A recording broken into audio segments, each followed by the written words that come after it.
আপনাদের কাছে Sony camera হোক বা আদার যে কোনো ব্র্যান্ড, ফটোটা ক্লিক করার পরে অনেক সময় মনে হয় যে ফটোটাতে অতটা শার্পনেস নেই, অথবা ফটোটা একটু ব্লারি লাগে বা ফোকাসটা ঠিকঠাক লাগে না। মনে হয় আপনারা কিছু একটা জিনিস মিস করে যাচ্ছেন। পারফেক্ট ফটো পাওয়ার জন্য আপনাদেরকে জানতে হবে কোন সিচুয়েশনে আমাদের কি মোড ব্যবহার করা উচিত। Mode in the sense focusing mode. আমরা জেনারেলি জানি যে একটা মিররলেস ক্যামেরায় দুরকম মোড হয়, একটা ম্যানুয়াল ফোকাস আর একটা অটো ফোকাস। বাট এই ম্যানুয়াল ফোকাস আর অটো ফোকাসেরও বিভিন্ন ক্যাটেগরি আছে। তো কোন সিচুয়েশনে কি মোডটা ব্যবহার করা উচিত, আজকে ভিডিওটা সেই নিয়েই বানানো। তো ভিডিওটা দেখতে থাকুন, আর চ্যানেলে যদি নতুন হন চ্যানেলটাকে অবশ্যই সাবস্ক্রাইব করে দেবেন, আর সাবস্ক্রাইব করার সাথে সাথে বেল আইকনটা অবশ্যই প্রেস করে দেবেন, যাতে ফার্দার আমি এরকম টাইপের ভিডিও দিলে সাথে সাথে যেন আপনারা নোটিফিকেশনটা পেয়ে যান। প্রথম যে মোডটার ব্যাপারে কথা বলবো সেটা হলো AFS বা অটো ফোকাস সিঙ্গেল। এটা কিভাবে কাজ করে সেটা হলো, যখন আপনারা ক্যামেরার বাটনটা বা শাটার বাটনটা হাফ প্রেস করছেন, আপনার সাবজেক্টের ওপর ফোকাসটা অলরেডি লক হয়ে যাচ্ছে। কিন্তু যদি আপনার সাবজেক্টটা মুভ করে তখন ফোকাসটা মুভ করবে না। মানে আপনাদের এই মোডটা সেই সব ক্ষেত্রে ইউজ করা উচিত যখন আপনার সাবজেক্টটা স্টিল আছে। এটা আপনারা ব্যবহার করতে পারেন যখন কোনো পোর্ট্রেট শ্যুট করছেন, যেখানে আপনার যে মডেল আছে সে বেশি মুভমেন্ট করছে না, অথবা যখন আপনারা কোনো ল্যান্ডস্কেপ বা কোনো আর্কিটেকচারের ফটো তুলছেন, সেই সময় এই মোডটা আপনারা ইউজ করতে পারেন। বাট মুভিং অবজেক্ট বা মুভিং সাবজেক্টের ওপর এই মোডটা কখনোই ইউজ করবেন না। তো ফোকাস মোডটা চেঞ্জ করার জন্য আপনাকে যেটা করতে হবে, প্রথমে আপনারা মেনু সেকশনে যাবেন, দিয়ে এখান থেকে এই অটো ফোকাস আর ম্যানুয়াল ফোকাসে গিয়ে এই ফোকাস মোডটাতে গেলে এখানে আপনারা দেখতে পাবেন ডিফারেন্ট ফোকাস মোড। এখানে দেখছেন যেরকম সিঙ্গেল শট, যেটা মানে AFS, অটোমেটিক AF মানে AFA, কন্টিনিউয়াস AF মানে AFC, DMF আর ম্যানুয়াল ফোকাস। এই সবকটার ব্যাপারেই এক এক করে দেখবো। তো প্রথমে দেখে নেব এই সিঙ্গেল শট AF মানে AFS। তো এটাতে আমি এখন আপাতত সিলেক্ট করে দিলাম। তো এটা এখন AFS এ আছে, মানে অটো ফোকাস সিঙ্গেল। এবার আমি একটা সাবজেক্টকে এই ফ্রেমে আনবো। তো এখন যদি দেখেন এখানে এটা ফোকাস আউট অফ ফোকাস আছে পুরো। সো এখন দেখছেন এটার ফেসটাকে ট্র্যাক করছে এই সাবজেক্টটার।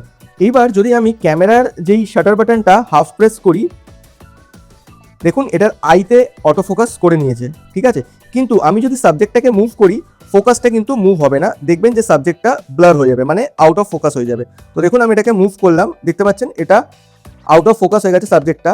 আবার এটাতে রিফোকাস করার জন্য আপনাকে আবার ক্যামেরার শাটার বাটনটা রিলিজ করে আবার হাফ প্রেস করতে হবে। দেখুন আবার এটাকে ফোকাস করে নিয়েছে। আবার যদি আমি মুভ করি, ফোকাসটা মুভ হয়ে যাচ্ছে, আর এটা আউট অফ ফোকাস, নট ফোকাসটা মুভ হচ্ছে, বেসিক্যালি সাবজেক্টটা মুভ করলে ফোকাসটা স্টিলই থাকছে, বাট সাবজেক্টটা আউট অফ ফোকাস হয়ে যাচ্ছে। তো এটা হলো AFS। নেক্সট যে মোডটার ব্যাপারে কথা বলবো সেটা হলো AFC বা অটো ফোকাস কন্টিনিউয়াস। এটার মানে হলো, যখন আপনারা ক্যামেরার শাটার বাটনটা হাফ প্রেস করছেন তখন ফোকাসটা সাবজেক্টের উপর লক হয়ে যাচ্ছে, বাট যখন আপনার সাবজেক্টটাকে মুভ করবেন আপনাদের ফোকাসটাও অটোমেটিকলি সাবজেক্টটাকে ট্র্যাক করবে আর আপনার ফোকাসটাও শিফট করবে। এটা আপনারা সেই সব সিচুয়েশনে ইউজ করতে পারেন যেখানে আপনার সাবজেক্ট কন্টিনিউয়াসলি মুভ করছে। মানে আপনারা কোনো ওয়েডিংয়ে ইউজ করতে পারেন, বা কোনো বেবির ফটোশ্যুটের জন্য ইউজ করতে পারেন, বা কোনো স্পোর্টস বা অ্যাকশন ফটোগ্রাফির জন্য এটা খুবই ইউজফুল। তো যেখানে আপনাদের অবজেক্ট বা সাবজেক্ট মুভ করছে সেই ক্ষেত্রে আপনারা AFC বা অটো ফোকাস কন্টিনিউয়াস মোডটা ব্যবহার করতে পারেন। এবার দেখে নেব AFC। তো আবার আমরা মেনুতে যাব, দিয়ে এটাকে আমরা সিলেক্ট করে নেব কন্টিনিউয়াস AF মানে AFC। তো এখন AFC তে আছে, এটার ফেসটাকে ট্র্যাক করছে, ঠিক আছে। এবার আমি এটা হাফ প্রেস করে রেখেছি, বাট এটাকে আমি মুভমেন্ট করলে দেখতে পাচ্ছেন কন্টিনিউয়াস আইতে ফোকাসটা আছে এই সাবজেক্টের। আশা করি আপনারা বুঝতে পারছেন। আমি এবার এটার ফটো আমি যে কোনো জায়গায় ক্লিক করতে পারি। তো আমি যে কোনো জায়গায় মুভ করছি, আমার ক্যামেরার বাটনটা শাটার বাটনটা হাফ প্রেস করা আছে, আর এটা আমি যে কোনো স্ক্রিনের যে কোনো জায়গায় মুভ করছি, ফোকাসটা কিন্তু কন্টিনিউয়াসলি ও করে যাচ্ছে আইতে, মানে সাবজেক্টটার ওপর। আমি ছেড়ে দিলাম, বাট আমি এখান থেকে আবার শুরু করলাম। দেখুন আবার আইতে ফোকাস করে নিয়েছে। যখনই আমি মুভ করছি, যেইভাবেই মুভ করছি ও সেমভাবে আইতে ফোকাসটা করছে। এই বক্সটা দিয়ে আপনারা বুঝতে পারছেন, ছোট্ট একটা বক্স, সেটার সাহায্যে যে এটা ফোকাসটা ধরে রেখেছে। নেক্সট মোডটা হলো AFA মানে অটো ফোকাস অটোমেটিক। এই মোডটা হলো basically combination of AFC and AFS, মানে অটো ফোকাস কন্টিনিউয়াস আর অটো ফোকাস সিঙ্গেলের কম্বিনেশন। মানে এটাতে ক্যামেরা ডিসাইড করে যে আপনার সাবজেক্টটা স্টিল আছে না মুভ করছে। বেসড অন দ্যাট ক্যামেরা ফটোটা ক্লিক করে। এটা একটু কনফিউজিং, বাট আমি এটা জেনারেলি ইউজ করি না। আমি AFC বা AFS ইউজ করি যদি আমাকে অটোফোকাসের মোড ইউজ করতে হয়। বাট আপনারা এটাকে ইউজ করতে পারেন যদি আপনারা বিগিনার হন আর কনফিউজ যে কী নেবো, AFC নেবো না AFS নেবো, সেই সব ক্ষেত্রে AFA বা AF অটোমেটিক আপনারা ব্যবহার করতে পারেন। সো এবার আমরা দেখব AFA মানে অটোফোকাস অটোমেটিক, মানে এটা সুইচ করবে বিটুইন AFS আর AFC। তো এখানে দেখুন এবার এটার ফেসটার ওপর ট্র্যাক করছে। তো এটা মানে খুব একটা ভালো রেজাল্ট দেয় না, বাট আমি এটা সেরকমভাবে ইউজ করি না। তো এটা অ্যাজ এ এখন সাবজেক্টটাকে ও স্টিলি ভাবছে। তো ফোকাসটা দেখুন একটা জায়গায় করার পর আমি যখন সাবজেক্টটাকে মুভ করাচ্ছি তখন আর এই ফোকাসটা মুভ হচ্ছে না। নেক্সট মোডটা হলো DMF মানে ডিরেক্ট ম্যানুয়াল ফোকাস। এখানে কি হয়, এটা হলো কম্বিনেশন অফ অটো ফোকাস আর ম্যানুয়াল ফোকাস। প্রথমে কি করতে হবে, আপনার যে ক্যামেরার শাটার বাটনটা আছে আপনারা যদি হাফ প্রেস করেন সেটা অটো ফোকাসটা মানে ফোকাসটা লক হয়ে যাবে আপনার সাবজেক্টের উপর। তারপর আপনারা যদি খুব প্রিসাইজভাবে ফোকাসটা করতে চান তখন আপনারা ক্যামেরার বা লেন্সের যে ফোকাস রিংটা আছে সেটাকে অ্যাডজাস্ট করে অ্যাকুরেটলি ফোকাসটা করতে পারবেন আপনার সাবজেক্টে। এটা মেনলি যখন আমরা ম্যাক্রো ফটোগ্রাফি করি তখন আমরা ইউজ করে থাকি। আর অনেক সময় যখন আমরা বার্ড ফটোগ্রাফি করি, যখন কোনো একটা পাখি গাছের ওপর বসে আছে, অনেক সময় কি হয় গাছের পাতা যখন নড়ে ফোকাসটা শিফট হয় বিটুইন লিফ আর বার্ডের আইয়ের মধ্যে। তো তখন আমরা এই DMF মোডটা ইউজ করতে পারি। সেখানে আমরা কি করতে পারি, ক্যামেরার শাটার বাটনটা হাফ প্রেস করে আমরা অটো ফোকাসটা করে নিলাম সাবজেক্ট বা বার্ডটার ওপর, দিয়ে আমরা যে ফোকাস রিংটা আছে সেটাকে রোটেট করে অ্যাকুরেটলি আর প্রিসাইজ ফোকাসটা করতে পারি। এবার আমরা দেখব DMF মানে ডিরেক্ট ম্যানুয়াল ফোকাস। সেখানে কি হবে, আমি দেখতে পাচ্ছেন এটা ফোকাস করে নিয়েছে সাবজেক্টটাকে, ঠিক আছে। এবার দেখতে পাচ্ছেন এখানে একটা ডটও চলে এসছে। এবার আমরা যদি প্রিসাইজ ফোকাস করতে চাই, আমাদের যে লেন্সের ফোকাস রিংটা আছে এটাকে আমরা রোটেট করব। দেখতে পাচ্ছেন রোটেট করে আমরা প্রিসাইজলিভাবে এটাকে ফোকাস করতে পারবো। দিয়ে আমরা এটাকে ক্লিক করে দেবো।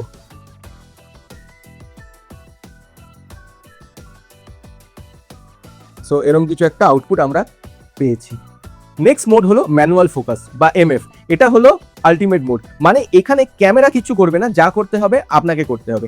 এখানে আপনারা ফোকাস রিংটাকে রোটেট করে আপনার সাবজেক্টের ওপর বা যে কোনো যেটার ওপর আপনি মানে যার আপনি ফটো ক্লিক করতে চেয়েছেন সেটার ওপর অ্যাকুরেটলি ফোকাস করতে পারবেন। বাট একটা জিনিস আপনাদেরকে মাথায় রাখতে হবে, যখন ম্যানুয়াল ফোকাস করবেন তখন ফোকাস পিকিং বলে একটা অপশান থাকে, সেটাকে আপনাদেরকে অন করে নিলে আপনারা বেটার রেজাল্ট পাবেন। মানে ফোকাস পিকিং যদি অন করেন আপনারা ডিফারেন্ট কালারে আপনারা যেই সাবজেক্টটা বা যেই এরিয়াটা আপনার ফোকাস হচ্ছে ম্যানুয়াল ফোকাসে সেটা একটা মার্ক আউট হয়ে যায়। সেখানে আপনাদের বুঝতে সুবিধা হবে আপনার ফ্রেমে কোন এরিয়াটা ফোকাসে আছে আর কোন এরিয়াটা আউট অফ ফোকাস আছে।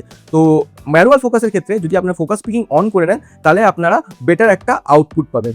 আর ম্যানুয়াল ফোকাস সেই সব জায়গায় ইউজ করা হয় যেখানে আপনারা খুব প্রিসাইজলি ফোকাসটা করতে চান, অথবা কোনো সিনেম্যাটিক শ্যুটে বা কোনো ফটোগ্রাফিতে মানে খুব অ্যাকুরেটভাবে যখন আপনারা ফোকাস করতে চান, অথবা জুয়েলারি ফটোগ্রাফিতেও যখন আমরা কোনো ছোটো ছোটো জুয়েলারির ফটো ক্লিক করি তখনও অনেক সময় এই ম্যানুয়াল ফোকাসটা ব্যবহার করা হয়। এবার হলো most interesting manual focus. Manual ফোকাসে আমাদের প্রথম থেকেই মানে ফোকাসটা আমাদেরকে নিজেকেই করতে হবে পুরোপুরিভাবে। তো এখন দেখতে পাচ্ছেন এটা ফোকাসটা নেই।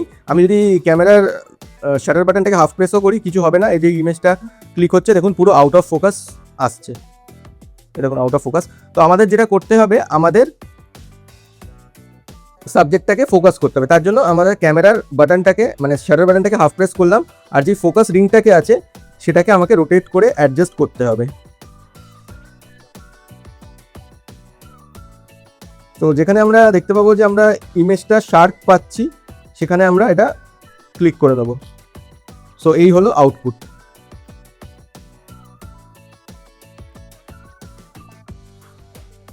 সো আপনারা কোন মোডটা ইউজ করে ফটো ক্যাপচার করতেন এতদিন, কমেন্ট সেকশনে অবশ্যই জানাবেন। আর আপনাদের এই ভিডিওটা কেমন লাগলো সেটাও জানাবেন। আর আপনাদের যদি কোনো কোয়ারি থাকে বা কোশ্চেন থাকে কমেন্ট সেকশনে অবশ্যই করবেন, আমি রিপ্লাই দিয়ে দেবো। তো ভিডিওটা যদি ভালো লেগে থাকে ভিডিওটাকে লাইক করে দেবেন, আর চ্যানেল যদি নতুন হয় চ্যানেলটাকে সাবস্ক্রাইব করে দেবেন।